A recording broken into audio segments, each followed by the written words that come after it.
कर्म का फल कब मिलता है? कर्म का फल कब मिलता है? यह एक ऐसा प्रश्न है जो सदियों से मानव मन को आकर्षित करता रहा है।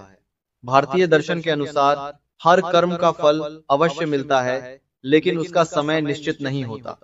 कुछ कर्मों का परिणाम तुरंत दिखाई देता है, जबकि कुछ का फल समय, परिस्थितियों और अन्य कारणों के अनुसार बाद में प्राप्त होता है। उदाहरण के लिए, यदि कोई व्यक्ति परिश्रम करके पढ़ाई करता है तो उसे परीक्षा में अच्छे अंक मिल सकते हैं। यह कर्म का अपेक्षाकृत शीघ्र मिलने वाला फल है। दूसरी ओर, किसी के प्रति किया गया सद्व्यवहार या सहायता का परिणाम वर्षों बाद किसी अन्य रूप में सामने आ सकता है। इसी प्रकार बुरे कर्मों के दुष्परिणाम भी कभी कभी देर से दिखाई देते हैं। भगवत गीता में कहा गया है कि मनुष्य का अधिकार केवल कर्म करने पर है, फल पर नहीं। इसका अर्थ यह है कि व्यक्ति को अपने कर्तव्य और अच्छे कर्मों पर ध्यान देना चाहिए, क्योंकि फल कब और कैसे मिलेगा यह कई कारकों पर निर्भर करता है।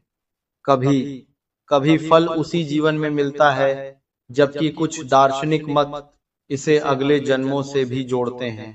वास्तविक जीवन में भी देखा जाता है कि ईमानदारी, मेहनत और सदाचार का लाभ धीरे धीरे व्यक्ति के चरित्र, संबंधों और प्रतिष्ठा के रूप में मिलता है।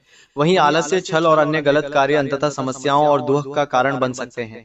अतः कर्म का फल निश्चित रूप से मिलता है, लेकिन उसका समय हर बार समान नहीं होता। इसलिए मनुष्य को फल की चिंता किए बिना अच्छे कर्म करते रहना चाहिए। यही जीवन की सफलता, शांति और संतोष का आधार है। जब हम निष्ठा और सत्य के मार्ग पर चलते हैं तो कर्म का शुभ फल किसी न किसी रूप में अवश्य प्राप्त होता है।